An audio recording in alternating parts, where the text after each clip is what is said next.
यहाँ पर देखिए सवाल है, उस त्रिभुज के केंद्रक के निर्देशांक ज्ञात कीजिए जिसके शीर्ष कोष्ठक में 5, 9, कोष्ठक में 4, -8 व कोष्ठक में -6, 2 है। तो यहाँ पर जो सवाल कह रहा है, यहाँ पर निकालना हमको निर्देशांक।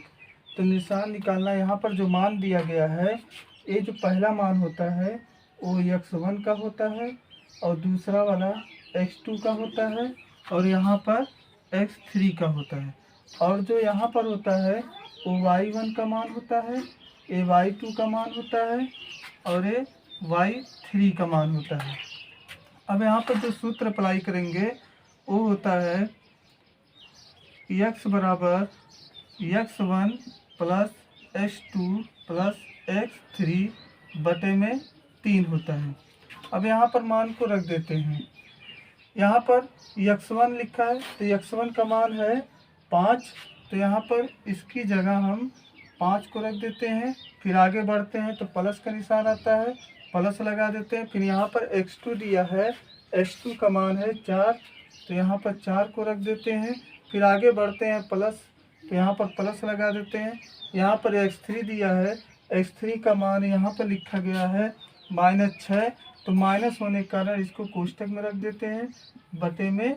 यहाँ पर 3 दिखाई दे रहा है और यहाँ पर रख देते हैं 3। अब इसके आगे सवाल को लगाते हैं, 5 और 4 जोड़ देते हैं, आ जाएगा 9। तो यहाँ पर माइनस है और यहाँ पर प्लस, माइनस और प्लस में गुणा होता है तो माइनस आता है। यहाँ पर 6 लिख दिया बटे में, यहाँ पर 3 दिखाई दे रहा है, यहाँ पर 3 रख दिया।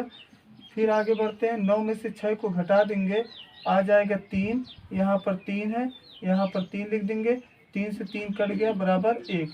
ये तो x का वैल्यू निकला। अब y का वैल्यू निकालते हैं, तो y का वैल्यू निकालेंगे तो यहाँ पर y1 हो जाएगा प्लस y2 हो जाएगा, y3 हो जाएगा बटे में 3 हो जाएगा। अब यहाँ पर मान को रख देते हैं। यहाँ पर y1 है तो y1 का मान यहाँ पर 9 दिया है, तो यहाँ पर इस y1 की जगह हम 9 को रख देते हैं। फिर आगे बढ़ा तो प्लस का निशान दिखा। फिर y2 है, y2 का मान यहाँ पर -8 दिया है, तो माइनस होने के कारण इसको कोष्ठक में रख देते हैं। फिर यहाँ पर प्लस दिखाई दे रहा है, यहाँ पर प्लस को रखेंगे। फिर यहाँ पर y3 दिया है, तो y3 का मान यहाँ पर 2 है, तो यहाँ पर 2 को रख दिया। फिर बटे में 3 है, बटे में 3 को लगा दिया। फिर इसके आगे हल करते हैं। जब सवाल को हल करते हैं, यहाँ पर 9 है तो यहाँ पर 9 को लगा दिया, माइनस और प्लस में गुणा होगा तो -8। फिर यहाँ पर +2 है, +2 लगा दिया बटे में 3 लगा दिया।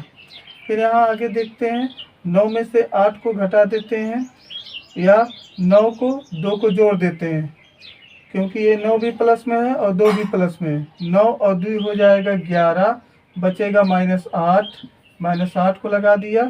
फिर बटे में 3, बटे में 3 है तो बटे में 3 रख दिया। फिर उसके बाद 11 में से 8 को घटा देते हैं तो बच जाएगा 3 बटे में 3, 3 से 3 कैंसिल हो जाएगा बराबर 1 आंसर आ जाएगा। तो यहाँ जो केंद्रक का निर्देशांक है, केंद्रक का निर्देशांक, केंद्रक का निर्देशांक कितना निकला है? 1 और 1 निकला है। तो यहाँ पर 1, 1 हो जाएगा।